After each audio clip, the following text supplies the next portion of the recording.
কয়েকদিন আগে স্যার দুটো ভিডিও দিছিলেন না, ওগুলো কি স্যার রিলেটেড? এইগুলা রিলেটেড ভিডিও। আচ্ছা, আজকে রেকর্ডটা আমার ভিডিও করা হচ্ছে, শোনো আজকে রেকর্ডটা ভিডিও করছি, এটা আজকে পাঠিয়ে দেবো আবার। স্যার আপনি রেকর্ড করার পরে একটু গ্রুপে দিয়ে দিয়েন রেকর্ডটা, তাহলে সুবিধা হয় যাদের ক্লাস করতে পারেনি। ওকে, আমি আজকে লেকচারটা দিয়ে দেবো। হ্যাঁ, আজকে খুবই ইম্পর্টেন্ট লেকচার, লুপ স্ট্রাকচার। আচ্ছা, প্রথমেই বলি যে ঠিক আছে। লুপটা আসলে কি, তাই না? লুপটা আসলে এই যে আজকে ক্লাসে বলেছিলাম, লুপটা হচ্ছে যে একটা কাজ তোমাকে করতে বলা হচ্ছে, সেই কাজ শেষ না করা পর্যন্ত যে শর্ত দেওয়া থাকবে সেই শর্তের ভিতরে কাজটা করতে হবে। তো মনে করো আমি যদি বলি যে ধরো তোমাকে আমি একটা কাজ দিলাম এমন যে 1 থেকে 100 পর্যন্ত সংখ্যা যোগ করতে বললাম। এখন তুমি যখন যোগফলটা নির্ণয় করবা তখন তুমি ঠিক এইভাবে যোগ করবা যে 1 এর সাথে 2 যোগ করবা, যোগ করে এটা একটা মেমোরিতে রাখবা, আবার ফলাফল যেটা আসবে তার সাথে 4 যোগ করবা, আবার একটা মেমোরিতে রাখবা। তার মানে তুমি প্রত্যেকবার কাজ করছো এবং ফলাফল একটা মেমোরিতে রেখে দিচ্ছ। তো এই যে কাজটা শেষ হবে কতক্ষণ পর্যন্ত, যখন 1 থেকে শুরু করে 100 পর্যন্ত না যাওয়া পর্যন্ত তুমি এই কাজটা করতে থাকবা। হ্যাঁ, তো যখন তোমার শর্তটা পূর্ণ হয়ে যাবে তখন তোমার কাজটা স্টপ করতে হবে। তাহলে এই লুপিং আমরা কিভাবে বলি, যে লুপিংটা হচ্ছে আমরা প্রোগ্রামিং এর ক্ষেত্রে কতগুলো লুপ আমরা ব্যবহার করি। সো আমরা বলেছিলাম যে লুপের ভিতরে এন্ট্রি কন্ট্রোল আর এক্সিট কন্ট্রোল দুই ধরনের লুপ আছে।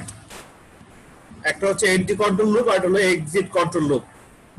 তো যে সমস্ত লুপে হচ্ছে শর্ত দেওয়া থাকে প্রথমে সেটা হচ্ছে তোমার এন্ট্রি কন্ট্রোল, আর যে সমস্ত লুপে শর্ত দেওয়া থাকে পরে সেটা হলো এক্সিট কন্ট্রোল লুপ।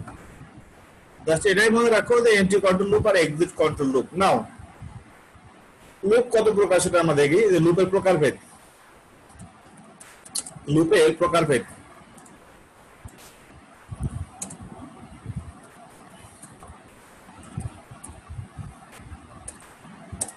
নাম্বার 1 হচ্ছে ফর লুপ,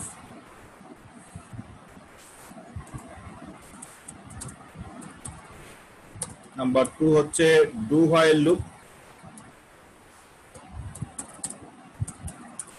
নাম্বার 3 হচ্ছে হোয়াইল লুপ, আর নাম্বার 4 হচ্ছে ইফ গো টু লুপ।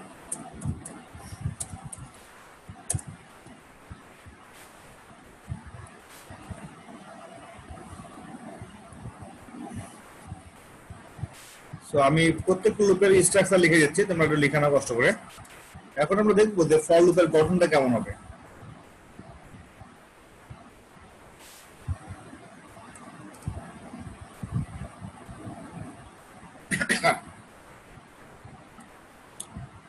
তো টাইটেলটা লিখে নাও, ফর লুপের স্ট্রাকচার। তো ফর লুপের গঠন,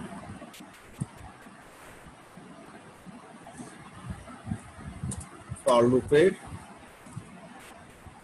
for loop structure.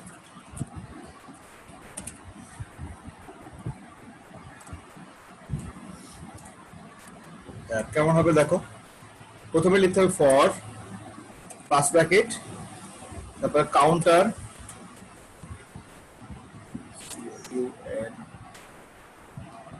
Counter initialization,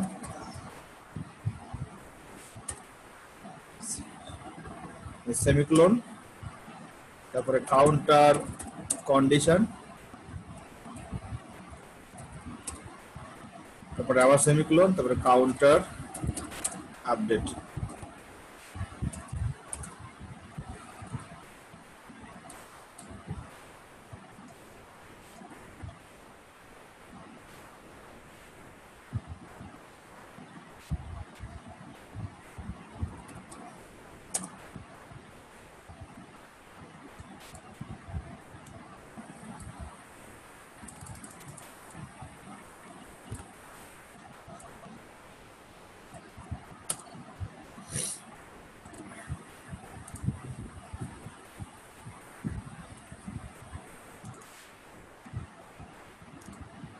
দেখো এটা হবে এক লাইনে, হ্যাঁ।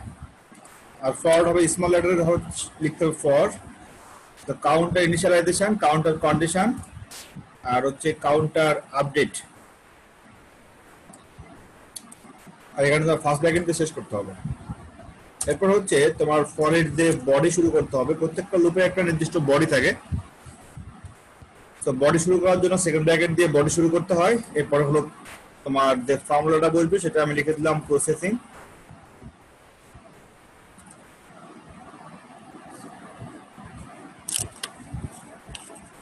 তারপরে হচ্ছে সেকেন্ড ব্র্যাকেট দিয়ে বডি ক্লোজ করতে হবে।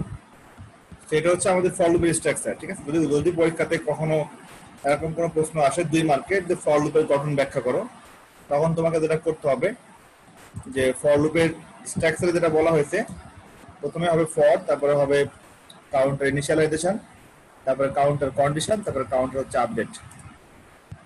এখন এখানে কাউন্টার বলতে কি বোঝানো হয়েছে সেটা আমাকে দেখতে হবে। দেখো, কাউন্টার বলতে আমরা যেটা মানে এখানে বুঝিয়েছি সেটা হচ্ছে যে আমরা কোন একটা মান প্রথমেই যখন ইনিশিয়াল করি, অর্থাৎ আমরা একটা ভ্যালু কিন্তু প্রথমে ধরে নিতে হয় যে আমরা কত ভ্যালু থেকে কাজ শুরু করব। হ্যাঁ, যেমন আমাদের এই ফর লুপটা প্রধানত আমরা ব্যবহার করি আমরা মানে প্রোগ্রামিং এর ক্ষেত্রে, যখন তুমি কোন লুপ স্টেটমেন্ট ব্যবহার করো, অর্থাৎ 1 + 2 + 3 যে কোনো ধারা, শুধু 1 2 3 না, সাধারণত ধারার যোগফলের ক্ষেত্রে আমরা কাউন্টারের ভ্যালুটাকে ইনিশিয়াল করি, তার প্রথম যে মানটি আছে সেই মান থেকে আমরা ইনিশিয়াল করি।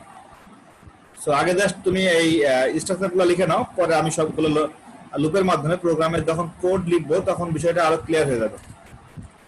তো এখন তুমি লিখো যে এটা তুমি একটু স্ক্রিনশট দিয়ে রেখে দাও। আচ্ছা, আমি পরের স্লাইডে যাচ্ছি। New slide.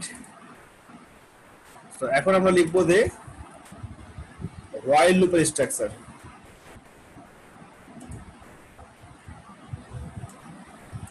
এখানে লিখো স্লাইড নাম্বার 2 এ আমি লিখে দিলাম ডু while লুপের স্ট্রাকচার। লিখো ডু while লুপ স্ট্রাকচার। তো কেমন হবে স্ট্রাকচারটি? প্রথমে লিখতে হবে কাউন্টার ইনিশিয়ালাইজেশন,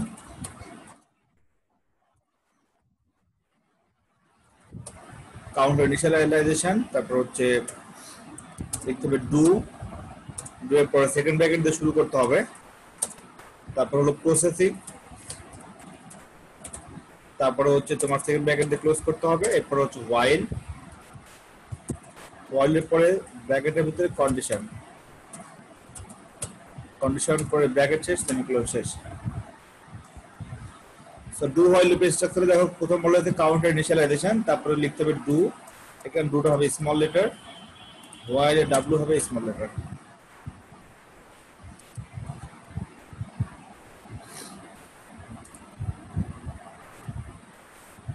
ওকে, তো আমরা ডু while লুপে যেটা পাইলাম, ডু while লুপে আমরা দেখো ডু while লুপে স্ট্রাকচার শুধুমাত্র বলা হয়েছে প্রথমে লিখতে হবে কাউন্টার ইনিশিয়ালাইজেশন, তারপরে ডু লিখতে হবে। ডু লিখে হচ্ছে আমাদের লুপের বডি শুরু করতে হবে, তারপরে এখানে প্রক্রিয়াকরণ যে ফর্মুলাগুলো আমরা লিখবো, লিখে সমাধান করব সেই ফর্মুলা লিখতে হবে, তারপরে while এর পরে কন্ডিশন। আর শুধুমাত্র যদি দেখো এখানে তাহলে ফর লুপের সাথে ডু while লুপের যে স্ট্রাকচার, এখানে মূলত পার্থক্যটা কোথায়? পার্থক্যটা বুঝতে পারছো যে ফর লুপে কিন্তু আমরা প্রক্রিয়াকরণ লিখেছি পরে, আর তোমার কাউন্টার ইনিশিয়ালাইজেশন এবং কন্ডিশন লিখেছি হচ্ছে আগে। সো কাউন্টার কন্ডিশন যেটা আছে এটা হচ্ছে আগে দেওয়া আছে, অর্থাৎ এটা এন্টি কন্ট্রোল লুপ। হ্যাঁ, আর দেখো while লুপে দেখো কন্ডিশনটা দেওয়া আছে পরে, মানে ডু while লুপে আমাদের কন্ডিশন দেওয়া আছে পরে, তার মানে এটা হচ্ছে এক্সিট কন্ট্রোল লুপ। আমি বলেছিলাম যখন কোনো কন্ডিশন বা কোনো শর্ত কোনো লুপের শেষে দেওয়া হয় তখন তাকে বলা হয় এক্সিট কন্ট্রোল লুপ, আর যখন কোনো কন্ডিশন লুপের প্রথমে দেওয়া হয় তখন তাকে বলা হয় এন্টি কন্ট্রোল লুপ। তো আমরা প্রোগ্রামিং এর ক্ষেত্রে সাধারণত কখন এন্টি কন্ট্রোল লুপ আমরা ব্যবহার করি? যখন হচ্ছে আমরা ফর লুপের কোনো ফর লুপ বা while লুপের কোনো প্রোগ্রাম লিখি তখন আমাদের এন্টি কন্ট্রোল লুপ ব্যবহার করতে হয়। আর যখন আমরা ডু while লুপ ইউজ করি তখন আমাদের এক্সিট কন্ট্রোল লুপের ব্যবহারটা চলে আসে, কারণ এখানে while এর পরে যে কন্ডিশন দেওয়া আছে এই কন্ডিশনটা লাস্টে দেওয়া হয়। নাও আমার স্লাইড নাম্বার 3 তে যাচ্ছি, 3 নাম্বার স্লাইডে যাও। 3 নাম্বার স্লাইডে হচ্ছে এখন আমি দেখবো অনলি while লুপের স্ট্রাকচার। এখন লিখো while লুপ স্ট্রাকচার। তো while লুপ স্ট্রাকচার যেটা বলা হয়েছে সেটা হচ্ছে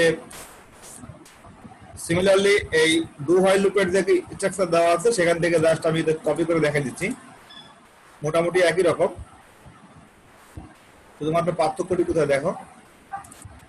পার্থক্য হচ্ছে তোমার এই ডু এর জায়গায় লিখতে হবে হোয়াইল, অর্থাৎ কোনো ডু থাকবে না, শুধুমাত্র হোয়াইল থাকবে এবং কন্ডিশনটা হবে সবার আগে।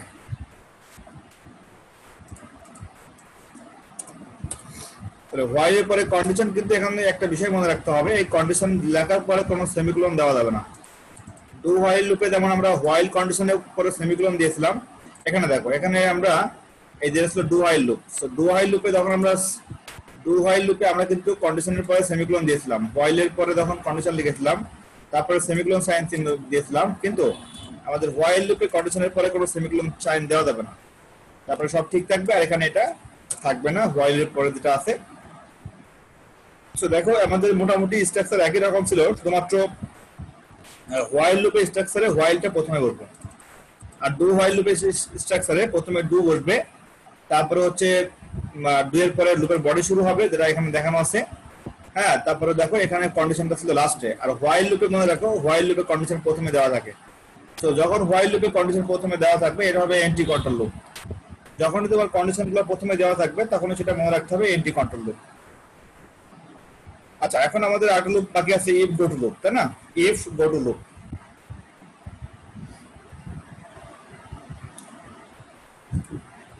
এখন লিখো ইফ গো টু লুপের কন্ডিশন। বলো স্যার, এই হোয়াইল লুপটা একটু আবার রিপিট করবেন, আমার নেট চলে গেছিল। স্যার এইটা আবার একটু রিপিট করবেন হোয়াইল লুপ স্ট্রাকচারটা। তুমি ডু হোয়াইল দেখো, ডু হোয়াইল লুপে বলা হয়েছিল প্রথমে হচ্ছে কাউন্টার ইনিশিয়ালাইজেশন হবে। আচ্ছা, আর দেখো ডু হোয়াইল লুপে কাউন্টার ইনিশিয়ালাইজেশন যেমন প্রথমে দেওয়া আছে, তেমনই ভাবে এখানে দেখো প্রত্যেকটা লুপেই কিন্তু আমরা কাউন্টারকে ইনিশিয়ালাইজ করি, সো এখানে দেওয়া আছে counter initialization. Now do while লুপে হোয়াইল আসলে লাস্টে, এই যে ডু হোয়াইল লুপে হোয়াইল ছিল সবার লাস্টে ছিল, অর্থাৎ কন্ডিশন যেটা দেওয়া ছিল সেটা ছিল হোয়াইল এর ভিতরে এবং কন্ডিশন ছিল লাস্টে। যেহেতু এটা এক্সিট কন্ট্রোল লুপ, আমি বলেছিলাম যে সমস্ত লুপে কন্ডিশন লাস্টে দেওয়া থাকে সেটা হলো এক্সিট কন্ট্রোল লুপ। আচ্ছা, এখন যদি তুমি শুধুমাত্র হোয়াইল লুপ ইউজ করো সেক্ষেত্রে তোমাকে কন্ডিশন দিতে হবে সবার প্রথমেই, অর্থাৎ কাউন্টার ইনিশিয়ালাইজেশনের পরে কাউন্টারকে যখন তুমি ইনিশিয়ালাইজ করলা এরপরে তোমার কন্ডিশনটা অ্যাপ্লাই করতে হবে, কিন্তু মনে রাখতে হবে কন্ডিশনের পরে কোনো সেমিকোলন সাইন দেওয়া যাবে না। তাহলে মনে রাখো যে হোয়াইল লুপে হোয়াইলের পরে কোনো সেমিকোলন সাইন দেওয়া যায় না। তারপরে সেকেন্ড ব্র্যাকেট দিয়ে আমাদের লুপের বডি শুরু হবে, তারপরে প্রক্রিয়াকরণ হবে, তারপরে আমাদের সেকেন্ড ব্র্যাকেট দিয়ে লুপের বডি শেষ করতে হবে। ওকে, এখন আসি আমাদের আরেকটা লুপ বাকি ছিল, সেটা হলো ইফ গো টু, তাই না? আমরা এখন দেখবো ইফ গো টু লুপ। এটা খুবই সহজ, if go to loop. So if go to loop is structure, এটা আমাদের কি করতে বলা হয়েছে, আমাদের ইফ গো টু লুপ স্ট্রাকচারের যে স্ট্রাকচার ছিল এটা কিন্তু আমি তোমাদের যখন জিসিডি এলসিএম পড়াইছিলাম তখন কিন্তু এটা আমি ব্যাখ্যা করেছিলাম যে ইফ গো টু লুপে আমাদের কিভাবে এই কন্ডিশনগুলো লিখতে হয়। অর্থাৎ আমরা যেমন বলেছিলাম যে ইফ কন্ডিশনের ভিতরে আমরা এ কে এক্স দিয়ে ভাগ করেছিলাম এবং বি কে এক্স দিয়ে ভাগ করেছিলাম, তারপর হচ্ছে যদি ভাগশেষ শূন্য হয় সেক্ষেত্রে আমরা প্রিন্ট দিয়েছিলাম জিসিডি এত, আর যদি নো হয় সেক্ষেত্রে আমরা হচ্ছে কি করেছিলাম, আমরা নো হলে প্রক্রিয়াকরণ করে আবার গো টু দিয়েছিলাম, লুপে আমরা রান করেছিলাম। সো আমাদের ইফ গো টু লুপে যে স্ট্রাকচার দেওয়া আছে সেখানে আমরা কি করব দেখো। তো প্রথমে ইনসার্টে যাচ্ছি, আমি হোমে যাও, ইনসার্ট টেক্সট বক্সে যাও, তাহলে প্রথমে হচ্ছে কাউন্টার, একই রকম সবগুলাই কাউন্টারকে ইনিশিয়ালাইজ করতে হবে। আচ্ছা, এরপরে হচ্ছে সেমিকোলন, তারপর হলো ইফ কন্ডিশন, কিন্তু মনে রাখতে হবে যে একটা কিওয়ার্ড হবে। হ্যাঁ, একটা কিওয়ার্ড বসবে, কিওয়ার্ড পরে কোলন সাইন বসবে, তারপরে ইফ বসবে, তারপরে ফার্স্ট ব্র্যাকেট, তারপরে কন্ডিশন। এখানে একটা বিষয় মনে রাখতে হবে, এখানে মূলত কিওয়ার্ডটি বসছে। হ্যাঁ, এইখানে কিওয়ার্ড কি হবে, কিওয়ার্ডটা হচ্ছে ইউজার সে ডিফাইন করবে সে কি কিওয়ার্ড এখানে ইউজ করবে। যেমন আমি তোমাদের ইফ গো টু লুপের মাধ্যমে যখন দুটো সংখ্যার গসাগু নির্ণয় করেছিলাম তখন আমি লিখেছিলাম গো টু এগেইন, বলতে মনে হয় বিষয়টা মনে আছে। দেখো আমি জাস্ট তোমাদের ক্লাসটা আমি আবার একটু দেখাচ্ছি, যেটা জুমে আমি সেভ করে রাখলাম, ডেস্কটপে আছে।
দেখো,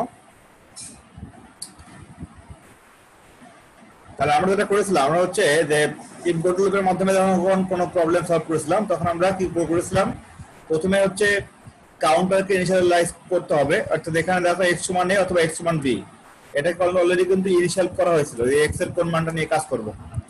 আর যদি আমরা তোমার হচ্ছে ধারার যোগফল নিয়ে কাজ করি, সেক্ষেত্রে i এর ভ্যালু কত হবে সেটা এখানে ইনিশিয়াল করতে হয়।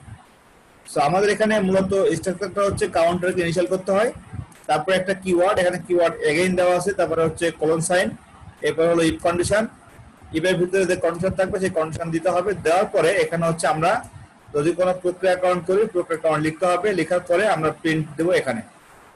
আর এলস এর পরে আমরা হচ্ছে লুপের ভিতরে যখন আসবে, তখন আমাদের এলস এর ভিতরে যে মানে ফর্মুলাটা আসবে, অর্থাৎ এখানে আমরা লিখবো এলস, লেখার পরে সেকেন্ড ব্র্যাকেট, তারপর হলো এখানে বলতে হচ্ছে কি x সমান x মাইনাস 1, যেটা আমি এখানে লিখেছি, এটা মূলত একটা ইকুয়েশন বা সমীকরণ। সুতরাং আমরা এখানে লিখবো হচ্ছে প্রক্রিয়াকরণ। সো প্রক্রিয়াকরণ শেষ করে আমরা লিখবো গো টু এগেইন বা গো টু কিওয়ার্ড। তাহলে আমরা যদি বলি যে আমাদের ইফ গো টু লুপের স্ট্রাকচার কেমন হবে, সো আমি প্রথমে লিখবো কাউন্টার ইনিশিয়ালাইজেশন, দেন কিওয়ার্ড লিখে ইফ করতে পারে কন্ডিশন, কন্ডিশন লেখার পরে আমরা এখানে শো করবো আউটপুট, আউটপুট শো করব। তারপর হচ্ছে আউটপুট শো করার পরে আমরা এলস দিব, এলস লেখার পরে সেকেন্ড ব্র্যাকেট দিয়ে লুপের বডি শুরু হবে, এরপর হবে প্রসেসিং, তারপরে সেকেন্ড ব্র্যাকেট এর ভিতরে হবে গো টু কিওয়ার্ডে সে এগেইন জাম্প করবে, তারপরে সেকেন্ড ব্র্যাকেটে লুপটা শেষ করতে হবে। এটা হচ্ছে আমাদের ইফ গো টু লুপের স্ট্রাকচার। সেটা তুমি একটু মিলাই নাও, দেখতে কিভাবে বলো। স্যার এখানে আসলে এই যে গো টু, এইটার তাৎপর্যটা কি সি প্রোগ্রামের লেখার ক্ষেত্রে? এটা লেখার ক্ষেত্রে বলা হচ্ছে যে একটা লুপ আসলে কোথায় যে সে রান করবে। বিষয়টা হচ্ছে এমন, দেখ যখন তুমি গো টু কোনো কিওয়ার্ড উল্লেখ না করো, তাহলে সে কিন্তু ওই জায়গাটা কিন্তু আর যাইতে পারছে না। বিষয়টা হচ্ছে যে প্রক্রিয়াকরণ করে পুনরায় তাকে আবার কি কন্ডিশন চেক করতে হবে যে আমি কাজটা ঠিকভাবে করেছি কিনা। তাহলে এখানে মূলত কন্ডিশন চেক করার জন্য এই যে গো টু কিওয়ার্ড, এখানে কিওয়ার্ডটা কি লেখা আছে, কিওয়ার্ডটা তুমি যদি এখানে যে ওয়ার্ড লিখবা সেই ওয়ার্ডে কিন্তু সে ফিরে যাচ্ছে। এটাকে বলা হয় ব্যাকওয়ার্ড জাম্প। ব্যাকওয়ার্ড জাম্পে কেমন, যে মনে করো তুমি একটা জায়গায় তুমি মনে করো কোথাও একটা জায়গায় জাম্প দিলা, তো জাম্প দেওয়ার পরে তুমি গেলা মনে করো 5 ফিট, তোমাকে আমি বললাম, তোমাকে আমি শর্ত প্রয়োগ করে দিলাম যে তুমি হলো 10 ফিট জাম্প দাও। সো প্রথমে তুমি জাম্প দিয়ে দেখলা যে 5 ফিট জাম্প দিয়েছো। সো 5 ফিট জাম্প দেওয়ার পরে তোমাকে আবার পেছনে ফিরে আসতে হবে, পেছনে ফিরে এসে আবার কি করতে হবে, আর তোমাকে আবার জাম্প দিতে হবে। জাম্প দিয়ে দেখতে হবে যে তোমার এই কন্ডিশনটা ফিল আপ হয়েছে কিনা, অর্থাৎ 10 ফিট আমি জাম্প দিতে পারছি কিনা। আচ্ছা, তুমি দেখলা যে না, এবার আমি জাম্প দিয়েছি 8 ফিট, তাহলে তোমাকে আবার গো টু এগেইনে যাইতে হবে। এইভাবে তোমাকে বারবার ব্যাকওয়ার্ড জাম্প দিয়ে কাজটা করতে হচ্ছে।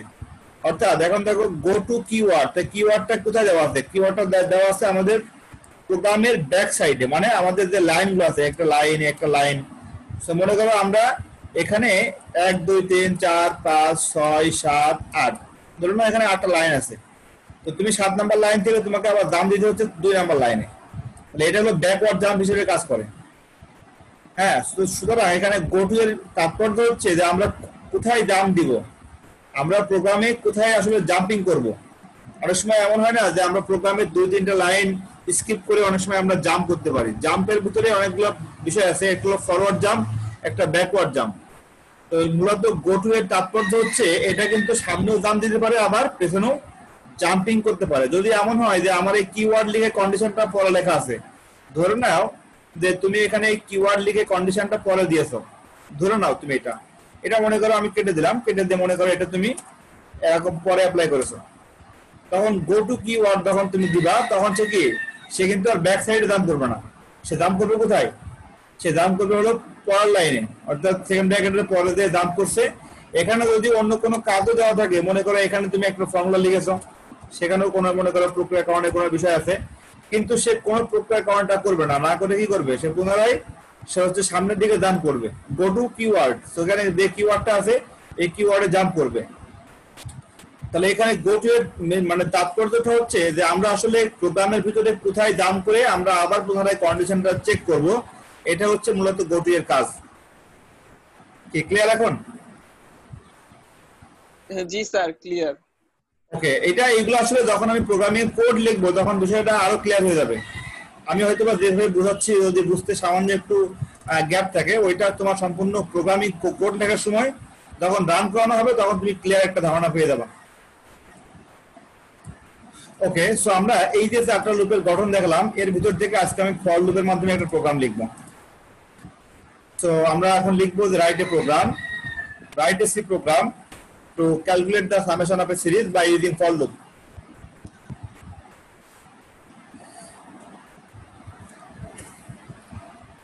So আমি এখানে আমার কমেন্টস লাইন লিখে দিচ্ছি। কমেন্টস লাইন লেখার জন্য যে নিয়মটা ছিল write a C programme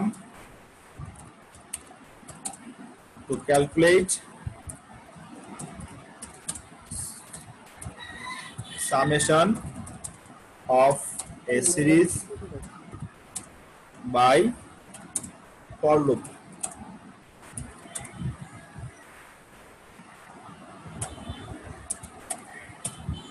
Okay, so আমরা জানি hash sign hash include angle bracket stdio dot h, আবার hash sign include angle bracket conio dot h, তারপরে মেইন ফাংশন, তারপরে প্রোগ্রামের বডি শুরু করার জন্য সেকেন্ড ব্র্যাকেট, তারপরে variable type delay expression. So variable টাইপটা হচ্ছে int ইন্টিজার টাইপ, একটা হচ্ছে ইনিশিয়াল ভ্যালু i, সামের জন্য s।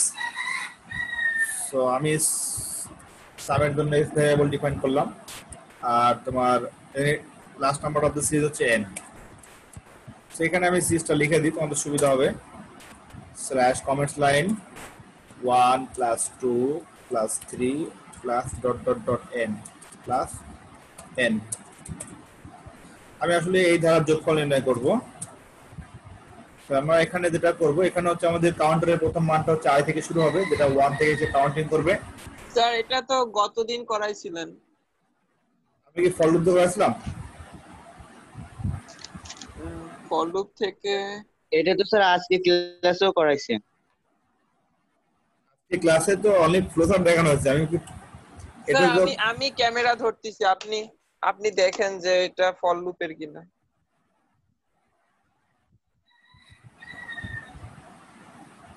প্রোগ্রামিং এর কোড যেটা করছো না, প্রোগ্রামিং কোড যেটা, সেটা কি দেখা যাচ্ছে? তোমার ভিডিও মোডটা মানে অফ হয়ে গেছে। আচ্ছা এখন দেখাও।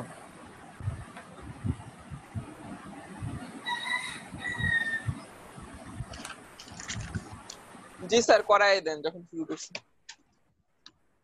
আচ্ছা হ্যাঁ নূর, তুমি যেটা বলছো ক্লাসে আজকে আমি করেছিলাম ফ্লোচার্ট, আমি তোমার হচ্ছে সি প্রোগ্রাম দেখাই নাই। আচ্ছা সমস্যা নাই, আবার রিপিট হোক, সমস্যা নাই। সো এস যেটা ছিল প্রথম মান ছিল 0, ইনিশিয়াল করতে হয়, যোগফলের প্রথম মান 0, আর এন এর ভ্যালু আমরা কিবোর্ড থেকে ইনপুট দিব। সো এনটা হচ্ছে ভ্যারিয়েবল, এখানে তিনটাই ভ্যারিয়েবল। সেখানে আই হচ্ছে কাউন্টারের ভ্যালু 1 থেকে স্টার্ট হবে, আর যোগফলের যে মানটা আসবে আমাদের সেই ফলাফল আমরা এস এর মধ্যে রাখবো, এবং এস এর মানে ইনিশিয়াল মান বা প্রাথমিক মানটা হচ্ছে 0। এরপরে লিখবো হচ্ছে প্রিন্টএফ আমরা বলবো enter the value of n অথবা enter the last number of the series, enter the last number of the series। আচ্ছা, আমরা এখন লাস্টের নাম্বারটা এন্ট্রি করব। তার জন্য হলো scanf ইনপুট ফাংশন, তারপরে first bracket start, double quotation start, আমরা যে মানটা এন্ট্রি করব সেই মানটা হচ্ছে decimal percentage sign D. Decimal integer আমরা অ্যাড্রেস করব কাকে, n কে অ্যাড্রেস করব, সুতরাং অ্যাড্রেস সাইন n। না n কে অ্যাড্রেস করলাম, সেমিকোলন দিলাম, দেওয়ার পরে আমাদের প্রিন্টএফ স্ক্যানএফ শেষ হওয়ার পরে আমরা এখন ফর লুপের যে এটা ছিল ফরটা প্রয়োগ করব। ফর ফরের পরে counter initialization, so counter i শুরু করতে হবে, i ইকুয়ালস টু 1, এটা হচ্ছে কাউন্টারের প্রথম মান। দেখো আমি কিন্তু ফরের যে গঠনটি আছে ঠিক সেভাবে লিখব। তো দেখো ফরের গঠন ছিল এটা হচ্ছে আমাদের ফার্স্ট যে ফর সমান কাউন্টার ইনিশিয়ালাইজেশন, তারপরে সেমিকোলন, তারপর কাউন্টার কন্ডিশন। তাহলে আমরা এখানে কিভাবে কাজটা করব দেখো, আমাদের ফর লেখার পরে কাউন্টারের ভ্যালু ছিল i সমান 1 দিয়ে আমি ইনিশিয়াল করলাম, আর কাউন্টার কন্ডিশন হচ্ছে i এর মান কত পর্যন্ত ইনক্রিমেন্ট হবে।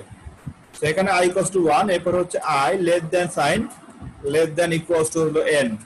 সো i এর মান n পর্যন্ত হচ্ছে আমাদের বাড়তে থাকবে, ইনক্রিমেন্ট হবে, এবং ইনক্রিমেন্ট হবে কত করে, 1 করে ইনক্রিমেন্ট হবে। সুতরাং i equals to i plus 1। So আমাদের i এর মান হচ্ছে 1 করে ইনক্রিমেন্ট হবে, তার জন্য আমরা দিলাম i প্লাস 1। আচ্ছা, একটা বিষয় বলি, এখানে প্রত্যেকটা সেমিকোলন দেখো ফরের ভিতরে দেওয়া আছে, কখনো ভুলেও ফর লুপের লাস্টে সেমিকোলন দেওয়া যাবে না, কারণ এটাই বলা আছে ফরের স্ট্রাকচারে যে ফর লুপের লাস্টে সেমিকোলন দেওয়া যায় না। সো এখানে আমি সেমিকোলনটা কেটে দিই।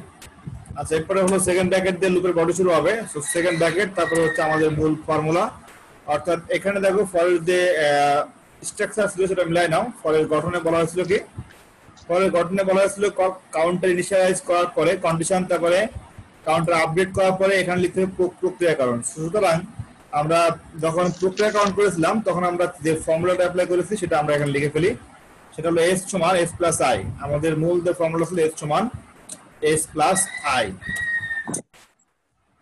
আচ্ছা, এরপরে হচ্ছে আমাদের মূলত কাজ শেষ, আমরা এখন ফলাফলটা প্রিন্ট দেবো। সুতরাং প্রিন্টএফ লেখার পরে আমাদের ডাবল কোটেশন দিয়ে লিখতে হবে দ্য রেজাল্ট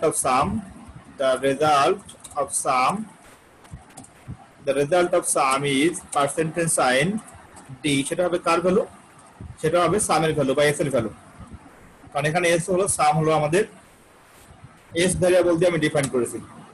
সো প্রোগ্রাম লেখা আমাদের শেষ। এখন আমরা প্রোগ্রামের যে কোডটা লিখেছি কোডটা আমরা সেভ করব। সো ফাইলে যাব, সেভ এস লেখার পরে আমি তোমাদের অলরেডি ক্লাস আছে, ম্যাজিক ক্লাস নামে সেভ করা আছে, এখানে দিলাম sum of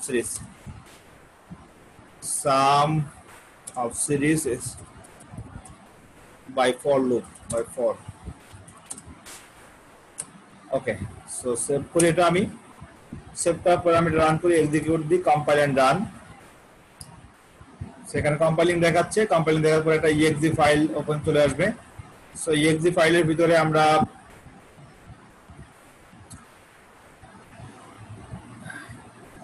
okay enter the value of a and b আসছে কেন, এই সেম প্রবলেমটা কতদিন হয়েছিল? জি স্যার, ওই যে আগের মনে হয় কিছু করা আছে। হ্যাঁ,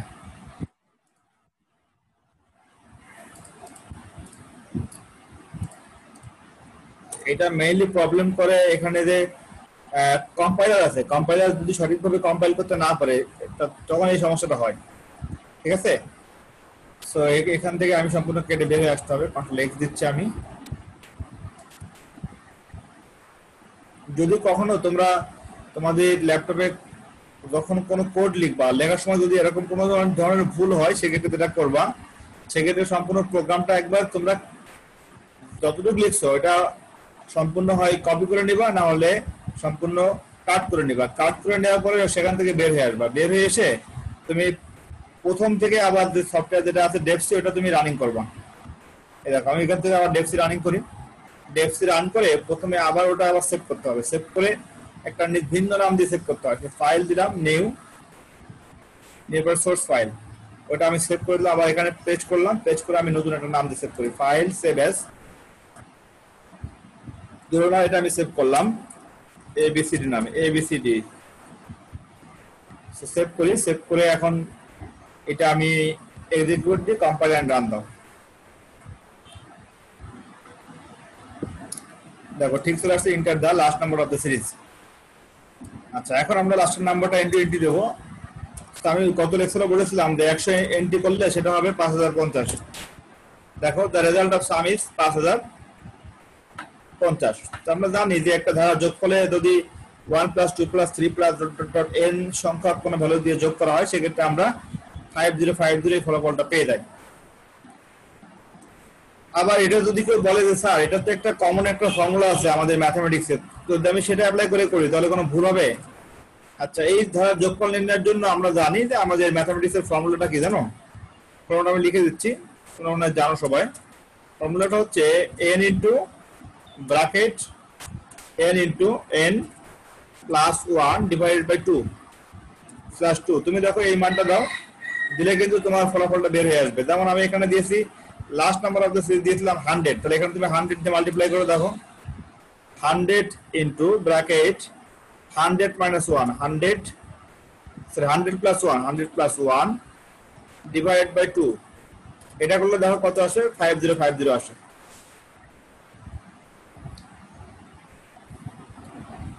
সো তাহলে এখন প্রশ্ন যে স্যার যদি আমি লুপের মাধ্যমে না করে যদি আমি সরাসরি এই ফর্মুলাটা অ্যাপ্লাই করে করি, সেক্ষেত্রে আমার কি ম্যাথটা হবে না?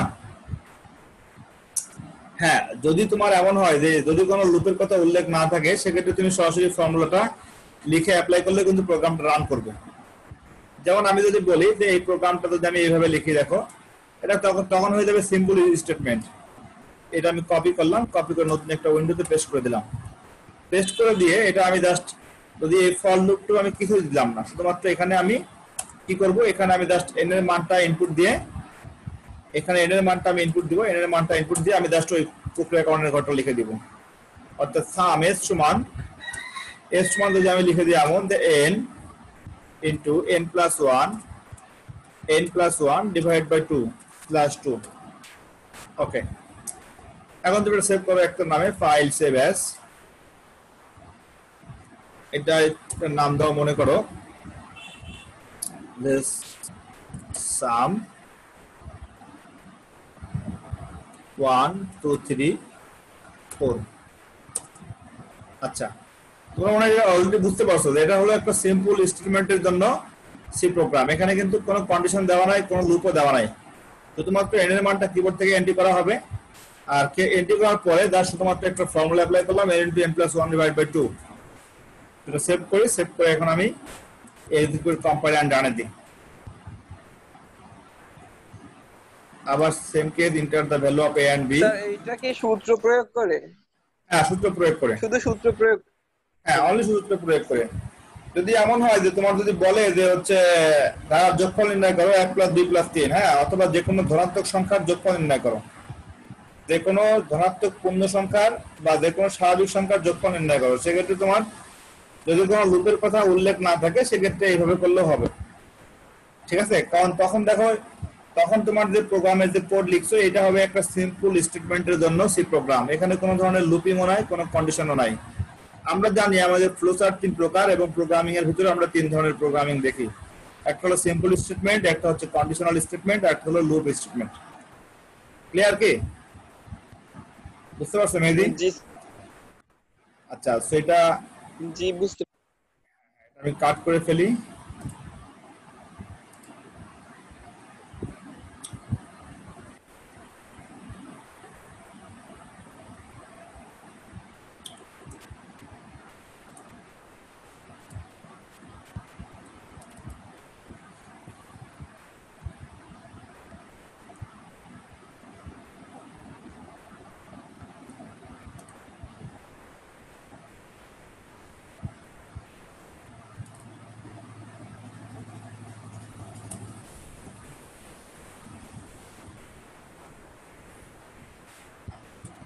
এটা আমি এবি দিয়ে সেভ করি, এবি দিয়ে না, অন্য একটা নামে সেভ করতে হবে। সেটা আমি দিলাম হলো টোটাল নামে, টোটাল নাম অলরেডি আছে।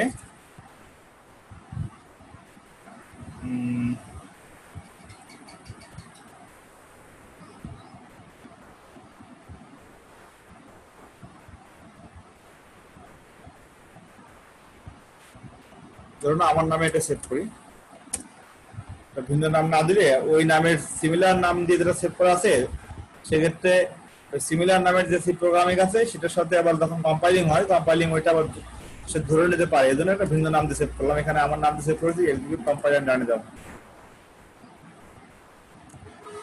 Enter the last number of the series, তুমি এখানে দাও মনে করো 100। দেখো সেম রেজাল্ট দিল, যে রেজাল্ট অফ সাম ইজ 5050। তাহলে বিষয়টা হচ্ছে যে তোমার প্রোগ্রামিং এর ভিতরে আসলে আমাদের মূলত উদ্দেশ্য হচ্ছে যারা যোগফল যেটা দেওয়া থাকে, এটা উদ্দেশ্য হচ্ছে আমরা যেন লুপটা শিখতে পারি। তবে যেমন আজকে ক্লাসে একটা ছাত্র মনে হয় প্রশ্ন করেছিল এমন যে স্যার যদি আমরা প্রত্যেকটা ধারার যোগফল নির্ণয়ে যে n/2 * 2a + n-1 * d, যেটা আমরা ক্লাস 19 শিখে আসছি স্যার, ওই সামন্ত ধারার যোগফল নির্ণয় ওইটা প্রয়োগ করলে হবে কিনা। তা আমি বলেছি হ্যাঁ, ওটা প্রয়োগ করলে অবশ্যই তোমার ম্যাথটা মিলবে যদি তোমার পরীক্ষার প্রশ্নে কোনো ধরনের লুপের কথা উল্লেখ না থাকে। আর যদি এমন হয় যে তোমার লুপের কন্ডিশন দেওয়া থাকবে বা দেওয়া আছে, সেক্ষেত্রে তোমার ওই ফর্মুলা অ্যাপ্লাই করে আনসার সঠিক হলেও কিন্তু নাম্বার দেওয়া হবে না। তাহলে জাস্ট মনে রাখো, যদি তোমার প্রোগ্রামিং এর ভিতরে